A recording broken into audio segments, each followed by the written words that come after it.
Welcome to the James Cooley Show. It's your wife, and I'm your host, Dr. James J.C. Cooley. And wow, wow, I'm tell you, we got an absolutely fantastic show for you today. And we got a superb expert in many areas in the area of fitness. He's an orthopedic surgeon, a man of many, many things that we don't get an opportunity to know about. And we are going to figure out what this definition is that he called polyvag, uh, polyvagal. So he's going to, I probably pronounced it wrong, probably, but yeah, I tell you what, we got this absolutely fantastic guest. And what we're going to be talking about is the healthcare athlete. And that doesn't necessarily mean athlete in general. That means that primarily, I think, in the healthcare field, we have to stay abreast of all the different changes and different technologies that are happening out in the healthcare industry, whether that's holistic medicine, modern medicine, Western medicine. Um, I believe that the best healthcare uh, providers are folks that have a understanding of all of these different technologies and techniques to help bring us the best possible solutions in helping us, the patient or the community, resolve whatever type of issues that you might be having or seeking. So I, I can't wait to get this show started. And just like I said, we got Dr. Darin Davidson, and he's going to enlighten us, educate us, train us, and just tell us about his philosophy on a lot of things. So wherever you're watching this at, whether you're watching on E360 TV, whether you're watching on the YouTube channel, whether you're watching on Facebook, etc., over 20 plus other streaming, live streaming networks, you can always be part of the conversation by just going to the comments section and just ask this great doctor any question that you might have for him. So I want to get this thing started. So first of all, I'm going to tell you the purpose of the show. The purpose of today's show is getting to know orthopedic surgeon Darin Davidson, MD, discuss what is polyvagal theory, discuss the issues of healthcare professionals and the burnout. I mean, it's sometimes we have burnouts, and discuss the promotion of health, well-being, sustainable, high performance through a polyvagal perspective. So I tell you, without any further delay, I'm gonna bring this young man on. And and we're gonna go off into that. How you doing today, Doc? How are you doing? I'm great, JC. How are you doing? Great to be with you. It's an absolute pleasure because you and I talked, I guess, a little bit more than a month ago, and I've been excited about this show for a while. A good friend of ours was telling me about you, and I'm sure he's watching. A man of many things. That's Dr. Michael Mantel, and he said, James, you got to get this guy on the show, and so we got you here. So Darian, if I can call you that. Absolutely, please do. Can you tell our viewers and our listeners a little bit about you, where you grew up? Yeah, just take about 2 minutes and let them know who you are. Sure. I'm gonna turn this over to you. I'm an orthopedic surgeon by training. I grew up in Ottawa, Canada, for the most part. A few years in other places in Canada, but that's mostly where my childhood was. It's where I went to high school, where I went to college, where I went to medical school. Following graduation from medical school, I did my residency in orthopedic surgery in Vancouver, Canada. I did a master's degree in epidemiology during that time, and then I did 2 fellowships in various subspecialty areas of orthopedics, one in Boston, one in Toronto, and then I started my practice in the Seattle area, where I practiced for about 7 years, and then stopped almost 4 years ago now in order to pursue what we're going to talk a lot about today, which is this concept of the healthcare athlete, which sounds like it's about sports and athletics, but it actually isn't. It's really about borrowing ideas that we know work to promote people's health, well-being, and sustainable high performance, but bringing those into the healthcare space for patients and healthcare professionals alike, so that we can improve what is a really important topic that really recently over the, actually since the whole COVID pandemic has become more commonly discussed, and that is the burnout issue that healthcare providers face. And so for myself, about 2 or 3 years into my practice, I developed burnout that I didn't recognize at the time, but in hindsight was pretty clear. I didn't have any issues, thankfully, with any patient care problems or substance abuse problems, although that does happen for some people.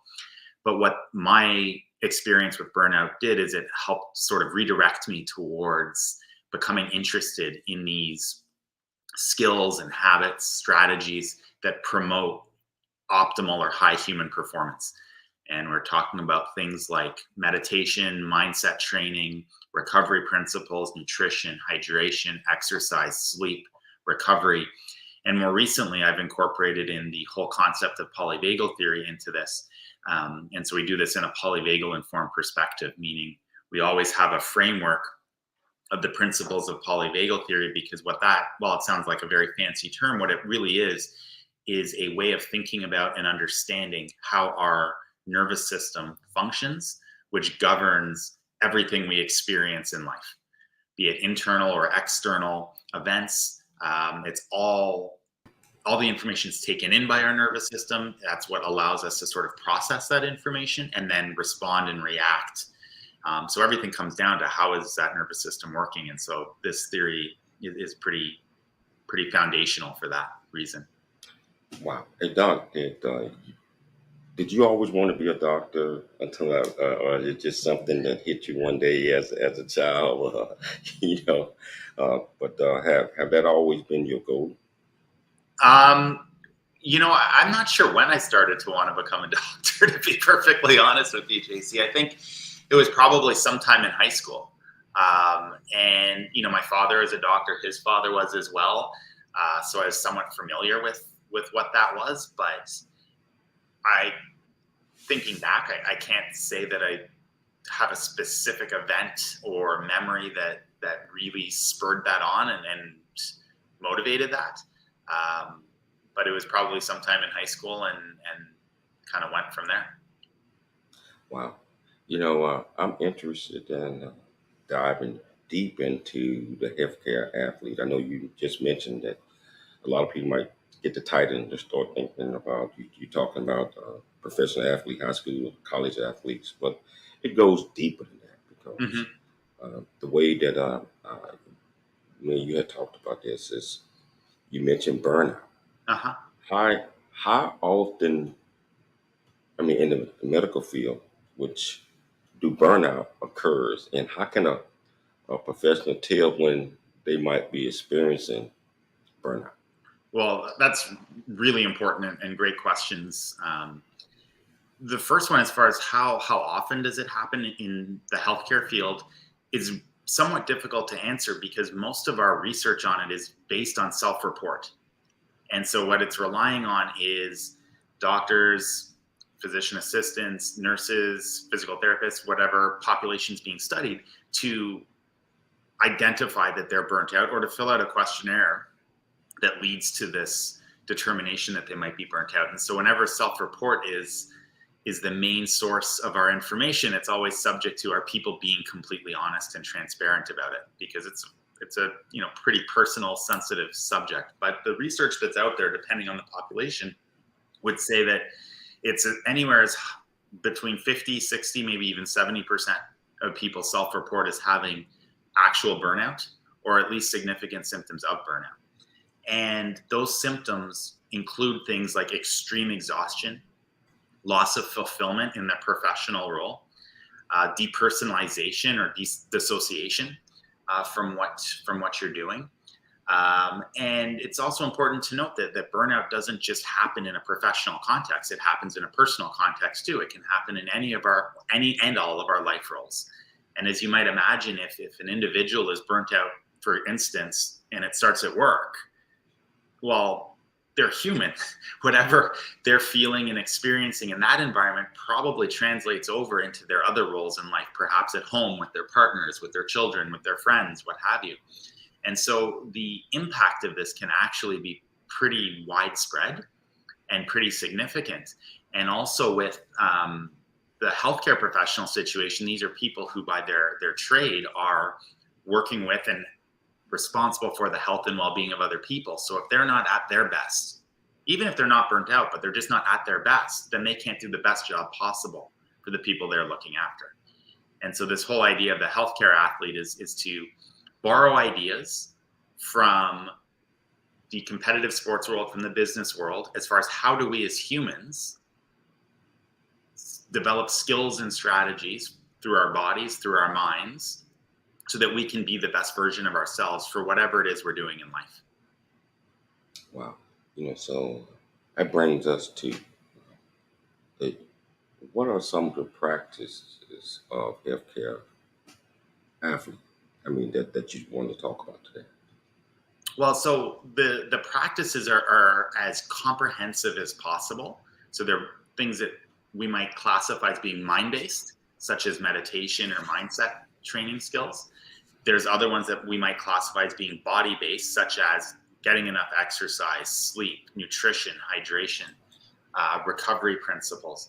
But ultimately, we're not just a mind, we're not just a body, we're an integrated sum of those parts. And so it's a two-way street, basically. And we need to be training both our mind and our body so that we can be at our best, and to be at our best for ourselves, for the people around us, and to do it over as long a duration of time as possible. So sustainability becomes a really important part of all of this, because we don't want to just be able to, I'll take the example of a surgeon within this idea of healthcare.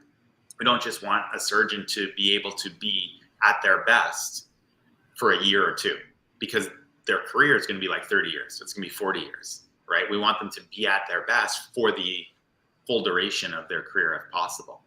And so the idea behind the healthcare athlete is to promote health, well-being, and sustainable high performance through the development of these mind and body-based skills using a polyvagal informed perspective, so that everything we're doing is based on our biology, our psychology, our physiology, so that it holds up over time. One of the things we want to try to avoid are like the tips and tricks and hacks that sometimes people talk about. That'll work a lot of the time for sure. But when things really get tough, when the environment or the circumstances get really intense, like high consequence situations, that's when the tips and tricks can fall apart. But if we base these skills and these habits and strategies on how our body works, then we can work our way through any and all situations, and we don't have to worry about, will the tricks fall apart when we need them most. Wow. We're going to take a station break. But when we come back, we're going to delve deep off into the Polyvagal theory. Our audience, get ready, because it's coming. We're going to take a station break. We're going to come back with Dr. Darin shortly after the break. Remember, if you want to be part of the conversation, all you have to do is go to the comments. Put in your comments. I will make sure that this great doctor gets your question. It's your life. I'm Dr. James J.C. Cooler. We'll be back shortly after the break.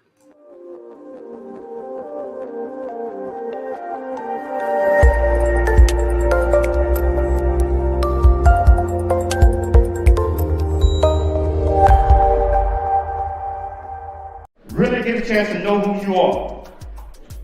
And once you know who you are, you truly know who you are, love who you are. Love who you are. You're a masterpiece. Love who you are. Love who you were born to be. Love me some me. That's what I'm talking about. When you leave high school, you gotta know today or tomorrow, or hopefully today, what your plans are. Hopefully, there is no bad decision unless there is no plan. Create, collaborate, commit with confidence. Commit with what? Commit with what? In everything that you do.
Hello, welcome back to the James Cooley Show. It's Your Life, and we got Dr. Darin Davidson here that's telling us and talking to us about the healthcare athlete.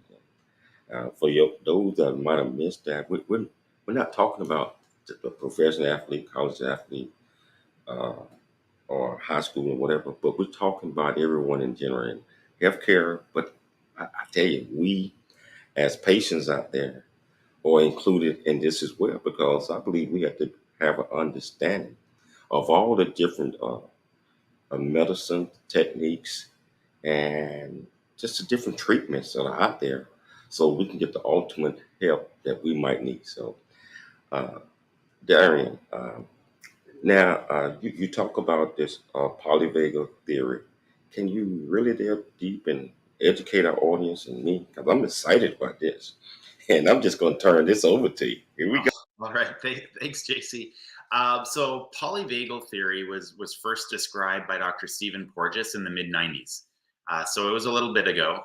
It really was mostly utilized, I guess you could say, in the management of people who had suffered various traumas. And more recently, somebody by the name of Michael Allison, who I'm fortunate to have as a friend and mentor, brought it into the human performance space.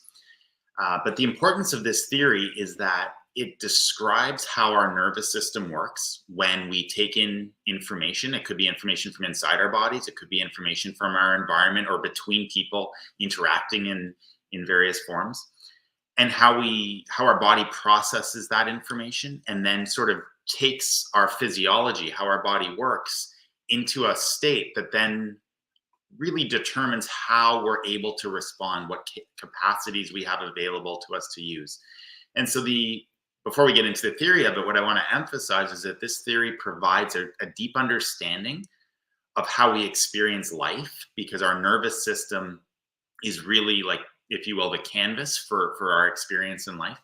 But it also provides us a very actionable framework that allows us to develop skills and strategies to help us influence and harness and leverage our nervous system to the greatest extent possible for whatever it is we might be doing in life.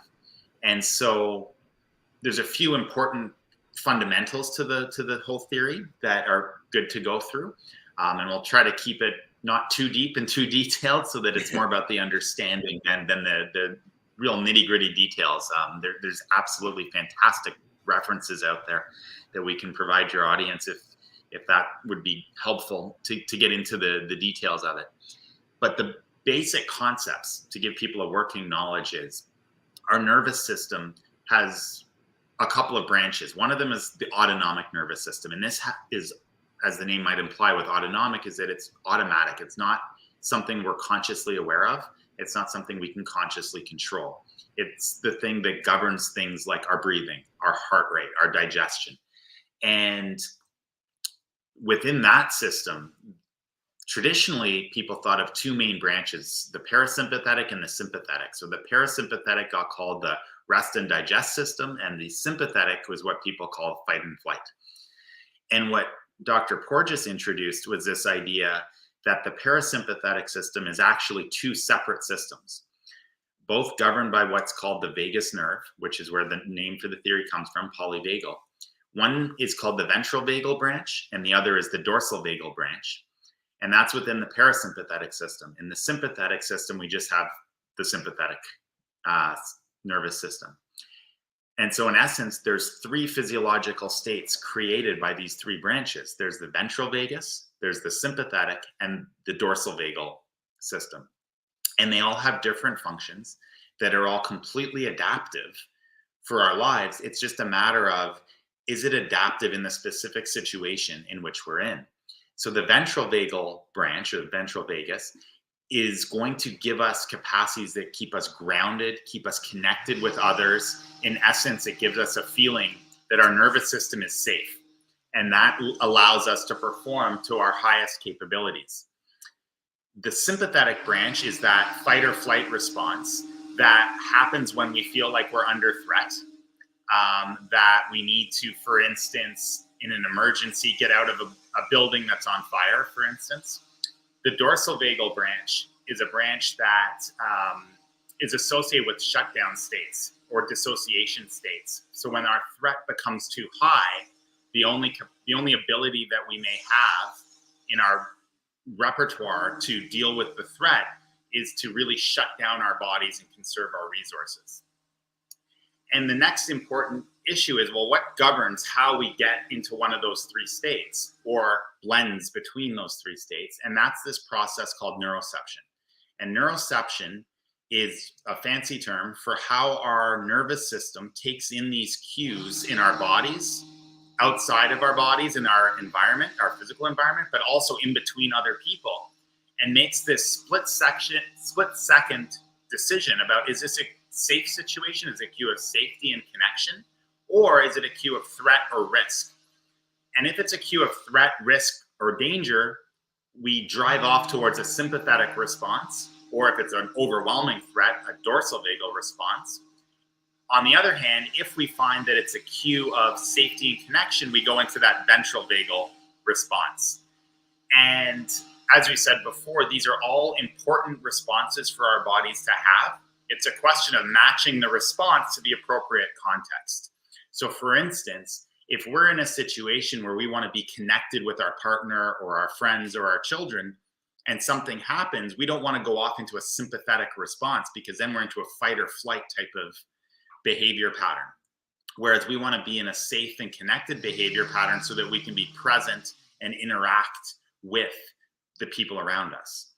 And the third concept to put out there for the working knowledge is this idea that by using these skills that come from this understanding, we can regulate our own physiology, but we also have this capacity as humans to help regulate other people in a process called co-regulation. So if we're interacting with somebody else who is giving us cues of threat and danger because they're feeling under threat, that's going to drive our physiology to becoming more sympathetic, more fight or flight. On the other hand, if we can feel safe within our nervous system, within our bodies, we're going to give that cue of safety to somebody else, which allows them to feel safe and connected.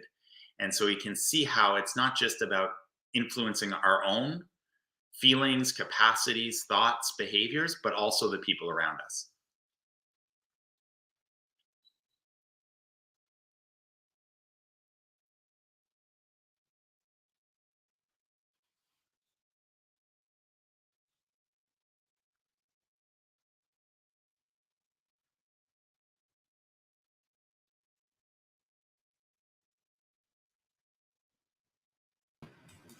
Kind of lost connection for a second or so, but you were still there, Doc. So with these three theories that you just talked about, how do high performance skills and habits fit into the polyvagal theory? Great question. So now we're getting into the application of it. And Michael Allison, my friend and mentor, he really is, as far as I know, the first person to really start to understand and explain this.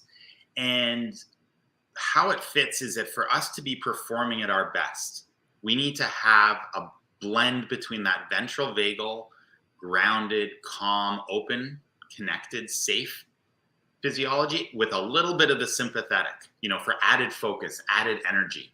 And that blend is what athletes would call being in the zone. Or I think musicians call it being in the pocket, right? So everybody in their own craft has their own term for it.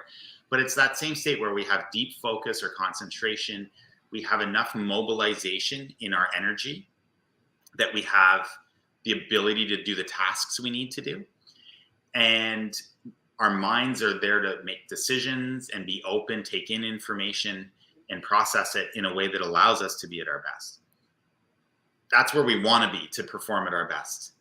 But we're always getting these cues coming. It could be from the external environment, it could be from within our bodies, and these cues can drive our physiology to different places. So a great example would be in sports, because this is so public, right? We can see this all the time. You might have an athlete that is, say it's a team sport, and they're the top player on their team, and it's the championship game. And all of a sudden, towards the end of the game, when everything's on the line, they can't make a shot. Well, why is that? I mean, this is an athlete that's at the top of his or her game. They're highly skilled. It's because their body, through this whole polyvagal theory concept, has been driven away from their peak performance, their optimal performance state, to a sympathetic state or a dorsal vagal state where they just want to kind of disappear and collapse, because not because they want to, but because all of the cues of threat, for instance, the pressure of the game might be that the crowd is booing them because it's a road game or whatever the case may be. But all of these cues of pressure are being felt by the body as cues of danger. And through the understanding of how our nervous system works, that creates this shutdown state. And now they're no longer able to perform at their optimal level. In the healthcare space, how this might look, again, because there's so much going on, you might have, for instance, a healthcare provider doing their job, but there's all these cues coming in, like perhaps what they're doing is more complex than was anticipated, or perhaps there's an emergency that just came in, or equipment isn't available, or something happens that's creating these cues of threat or danger. It can drive their physiology away from that optimal state, that being in the zone state, into a state of fight or flight, or dorsal vagal, which you could call freeze and submit. And once the physiology shifted off to those states, that person, it's not their fault, it's not under their control. They may not even be aware of it, because this happens subconsciously and instantaneously, but their physiology is now shifted to a place where they can't physically perform to their best. They can't think to their best abilities. So interpreting information coming in or making decisions as examples. And so if we want to give people the foundation to be able to be at their best, it starts with understanding how our nervous system takes in the information, processes it, and then drives our different body states that are then going to determine whether we're in a place to be at our best or whether we're got to do something to help us get back to that place. Wow. This is fascinating. And we're going to take a station break, but Dr. Darin, I want to pick it up from this point right here when we get back, because it's just intriguing. And you mentioned a scenario about an athlete. I've been in that situation before, where your mind or something just goes blank and you just can't perform. Yeah. And what you were just saying a second ago kind of makes a whole lot of sense. So we're going to take a station break and we're going to come back. And if you want to be part of this conversation, just go to the comments, put your question in, and I'll make sure that we get it to the great doc. It's your life. We'll be back shortly after the break.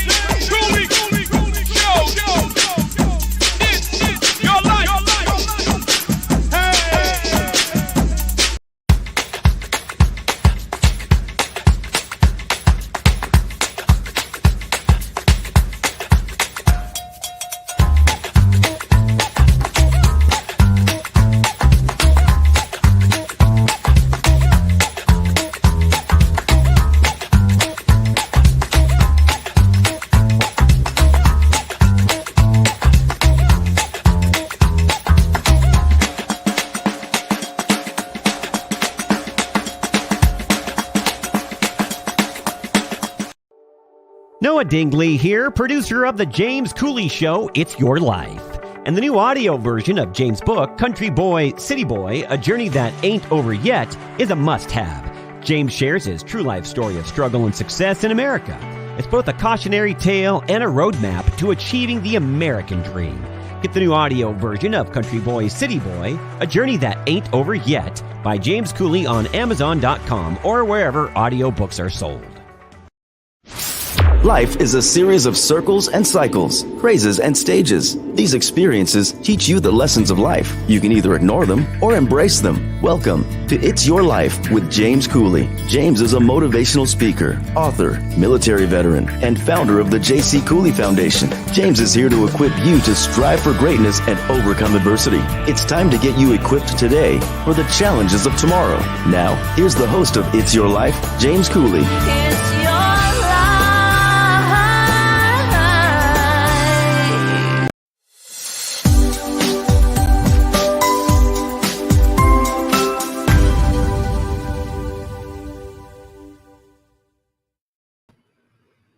Hello, welcome back to the James Cooley Show. It's Your Life, and fascinating conversation with Dr. Darin Davidson. And I'm curious to pick it up from where we just dropped off. And if you want to be part of the conversation again, just go to the comments, put your question in, and I'll make sure that the great doc get it. And if you just want to say hello, just say hello. You know, hey doc, with and you explaining the theory, how can a patient get benefits and understand and if, whatever that might be that patient might be having, or come to some type of healing? Well, so I think there's a number of ways that this understanding can help patients. And so I'm glad that you asked that, because this really is something that doesn't just apply to a certain group of people that are needing to perform at their best. It applies to all of us, because for us to show up as the best version of ourselves, this applies, because we're the best version of ourselves when we have that ventral vagal stabilization to our body. But specifically in the patient context, there's a few ways. So firstly, patients, regardless of how they end up in the healthcare system, be it a disease, an illness, an infection, an injury, having had a surgery, they need to recover, they need to heal, they need to repair something within their mind or body. And it turns out that in order for our bodies to be able to heal and recover and restore themselves, having that ventral vagal stabilization is essential. It's necessary.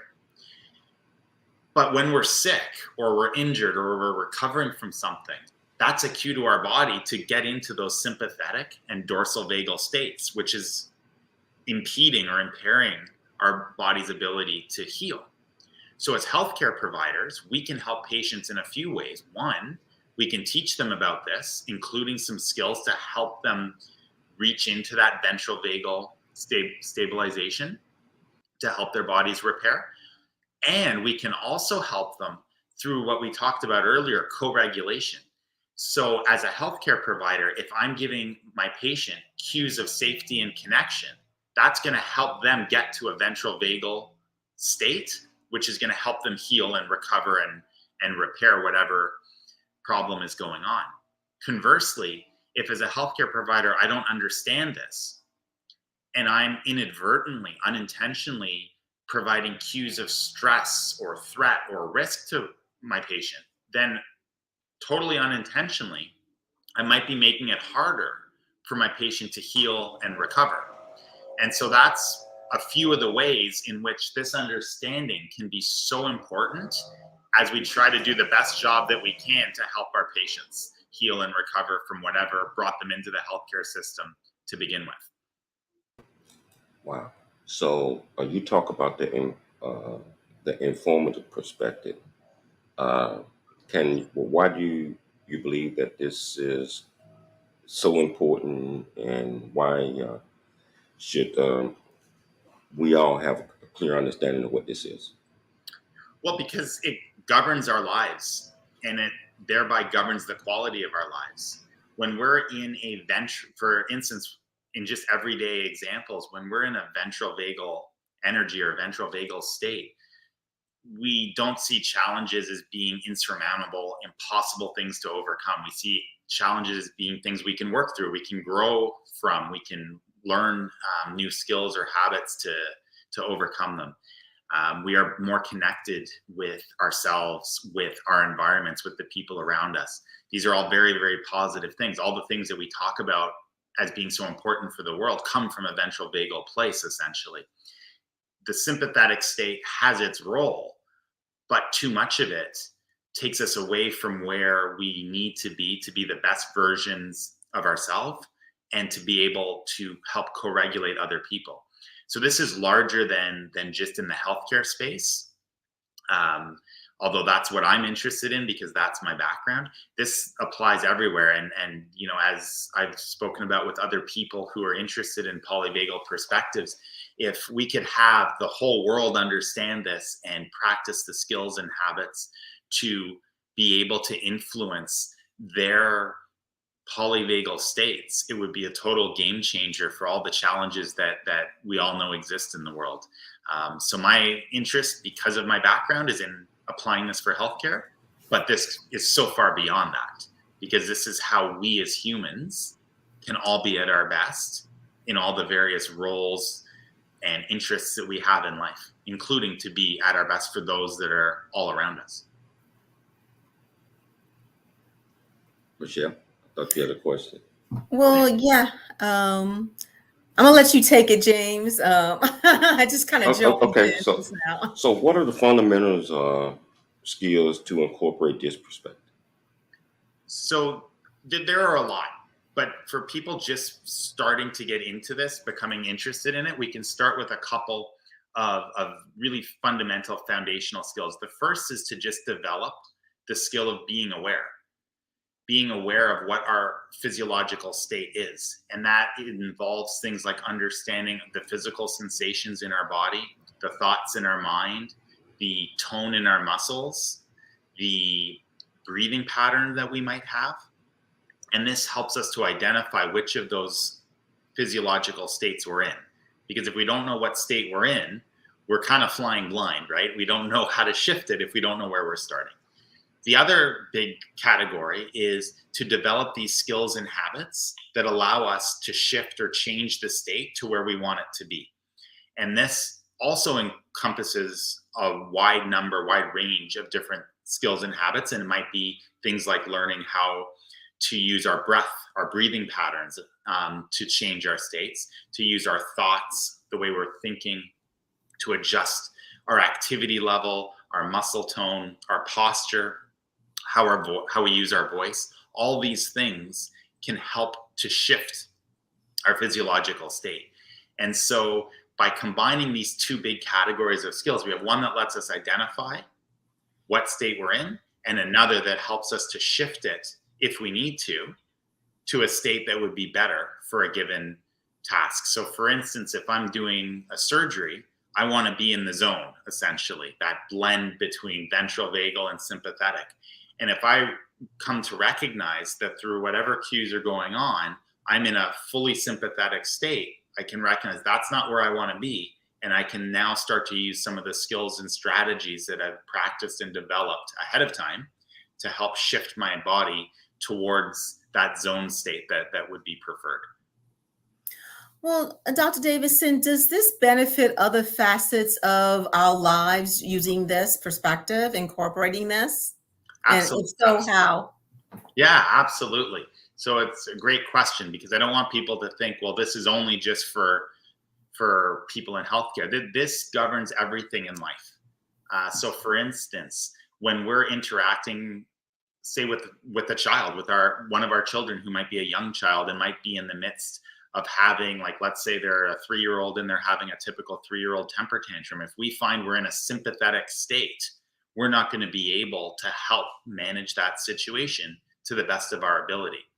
And in fact, managing that situation probably requires a degree of co-regulation for our child, because their nervous system works the same as ours. Even if the child certainly doesn't understand it, but even if the parent doesn't, whether or not they're co-regulating their child is going to help their child settle down or not settle down.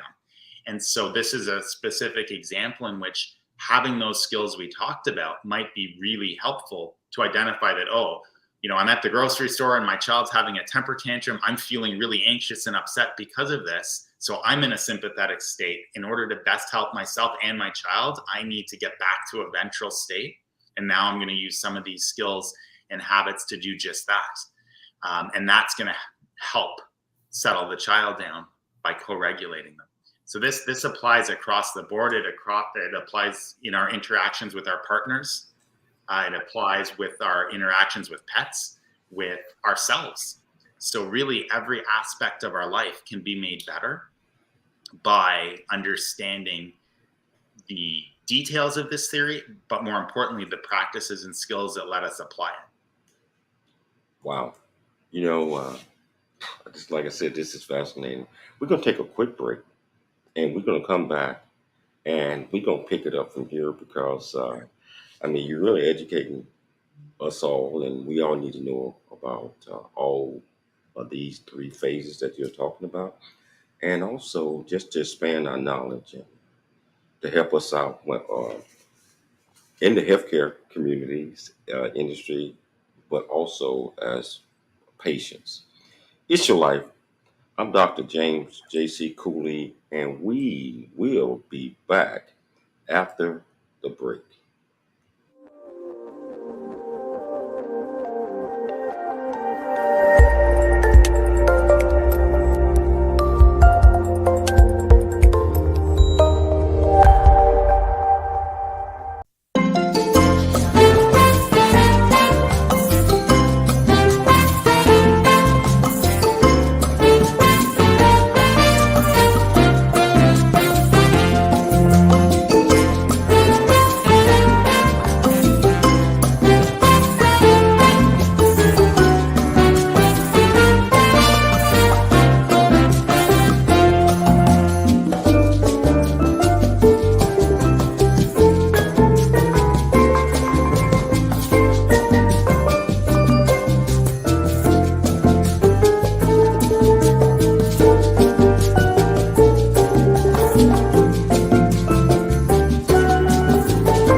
Our primary mission is to help build the foundation of our youth and young adults and communities.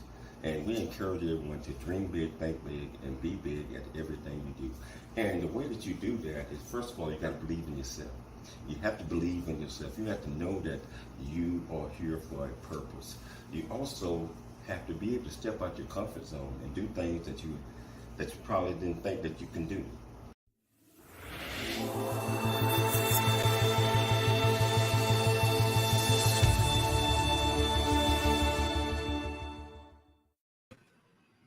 Hello, welcome back to the James Cooley Show. It's your life. We got Dr. Darin Davidson here is just really putting it out, educating us.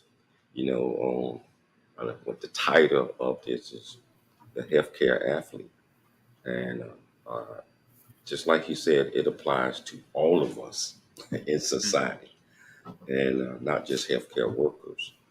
And Doc, you were talking about the strategies of the three different facets of it. When should this be implemented for healthcare professionals? Well, I think that's a great question, JC. Ideally, as early as possible. What would be really fantastic is if this were a core part of all of the training when people start medical school, if we're talking specifically healthcare, but on a broader perspective, really, this would be so beneficial to society if we got this into the school system as early as possible, and to start helping kids as they go through school to learn about these things and to develop these skills, because whatever it is they want to pursue in their lives, these skills are going to be really key to them having the best chance to be whatever it is they want to be. But specifically within healthcare, it would be fantastic to bring this to the medical schools, to the residency programs, so that people can learn about this and start implementing it while they're still training before they start being, the final word, as it were, in looking after other people. But ideally, get it into the school, start it as early as possible. Dr. Davidson, what is important about sustainable high performance? Why is that important? Well, I think that that's really important because borrowing this idea from sports, this is where it gets a little bit different in healthcare. An athlete, depending on the sport and how long their athletic career might be, might need to be at their best for anything from several years to, maybe 10 or so, or whatever the case may be. But in healthcare, what we're talking about is healthcare professionals doing a high demand job that they want to be able to do at the best level of performance they can, but over a career that spans decades. So most healthcare professionals, even if you don't include the training time frame, which you probably should, but even if you didn't, you're still looking at 20 years, 30 years, 40-year careers. And so sometimes we hear people talk about peak performance, but to me, peak means like you get up to a peak and then you fall off the peak. And that's completely fine if we're training for an event that's a one-time thing and afterwards we're done. So for example, I want to say be at my peak to run one marathon. Okay, fine. That's okay if I get there and then my running ability drops right off because it's not something I'm looking to do over the long term. But when we're talking about healthcare professionals, we're talking about a decades-long career. And so sustainability, I think, becomes a really important piece because they want to be able to do their job, their craft, their passion at a high level over a long period of time. Well, besides, let's say, a higher performance, are there any other benefits to this specific strategy? Well, I think by integrating all of these, it's not just about the sustainable high performance. Mm-hmm. These are the skills and habits that allow us to pursue our own health and well-being. So that has its own inherent benefits because we all want to be as healthy as possible and be able to pursue everything we want, not just professionally, but personally as well.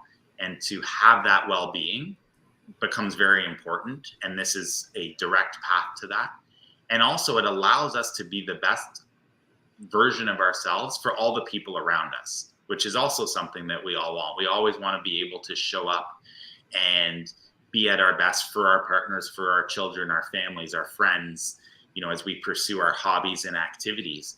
And these concepts, again, while I'm interested mostly in bringing this for healthcare professionals, apply across the board in all aspects and all domains of life.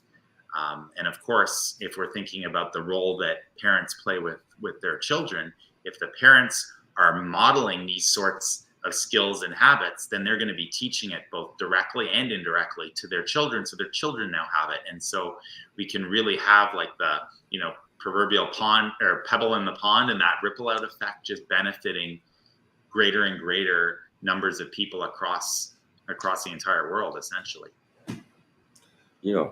Doc, have there been any challenges regarding this strategy? Well, within the healthcare system, the biggest challenge has been getting healthcare professionals to be open to these sorts of ideas. And a large part of that comes from the idea that early on in our training, never directly, but very indirectly, we're essentially trained to always be looking to care for patients, which of course is important because that's what you're there to do. But people are frequently left with this idea that looking after themselves or training skills for themselves is secondary or tertiary or not even on the list of things that we should be doing. And so that's really the biggest challenge that I found bringing this into the healthcare community is getting other healthcare professionals to just be open to the idea that they need to invest time in themselves if they're going to be able to be of their best possible service to other people, their patients in particular, and to do so over a long career. So are there any upcoming projects that you are currently working on that you might want to share with us? Well, there certainly are, and I'm looking to find people to collaborate with on these. I do have a few things with certain people about trying to develop some coursework for healthcare professionals specifically to learn about polyvagal theory and how to implement it within their daily lives, as well as to teach the skills and habits that are necessary to support the concept of the healthcare athlete. So these are in development. There's nothing currently available, but hopefully in the near future there will be. So takeaways. I mean, this is such a important topic. The healthcare athlete. What are some of the takeaways that you want our viewers and our listeners to walk away locked in their mind that, hey, I need to learn a little bit more about this? Yeah, well, I think it starts exactly there, JC, with I need to learn a little bit more about it. And there's lots of resources out there. And I think that's a great starting point. As far as skills that can really be started right away, the first is to just start to develop awareness. And that can come in the form of a formal meditation practice. And it can also come in the form of a very informal practice where whatever activity you're doing, you just notice all of the physical sensations within your body, the thoughts in your mind, everything in your immediate environment. This all trains our awareness and our ability to identify what's going on within our bodies and around us. And the second is to start to develop some of the skills that help us to shift those physiological states. And really, before we can get into what are those skills and how to use them, we really need to have that deeper understanding. So it's difficult to just give people just one or two things to think about in that respect, because the understanding of how and when to apply them is so important. Because if we apply the wrong skill at the wrong time, it could have the opposite effect of what we want it to. And so I think it really starts with learning more about the baseline information, the foundational information of this, and then the awareness part, and then building on top of that so that we have the right skills, the right tools essentially to use for the right job. So, an analogy I like to use is, a screwdriver is an excellent tool in the toolbox, but if what you're trying to insert is a nail, it's not the right tool. So we need to have the right tools at the right times to get the effect or the result that we want. You are absolutely right. And it's been an absolute pleasure having you on the show. Real quickly, can you tell our listeners if they want to get in touch with you to communicate with you a little bit more about this? How can they reach you? The best way is probably my website, which is just www.darindavidson, Darin Davidson, DAVIDSON.com. There's contact forms on there. I'm also on LinkedIn, just searching for my name, and Instagram as well. Although, to be honest, off the top of my head, I cannot remember the Instagram handle name. So maybe searching would be a good way to find it. But those are the best ways. Website, probably number one, because there is a contact form that comes by email to, that I can respond to. And LinkedIn is probably social media platform wise the best option there. Well, I want to thank you, and I want to invite you back on the show again. Absolutely, This has been so informative. And, I thank you so much, Doc. I want to leave our listeners with one thing: always dream big, think big, and be big at everything that you do. If you don't understand something, don't be afraid to ask, and always do research to better educate yourself. It's your life. I want everybody to have a wonderful, wonderful weekend. We'll be back Monday, same time, same place. It's your life with Dr. James J.C.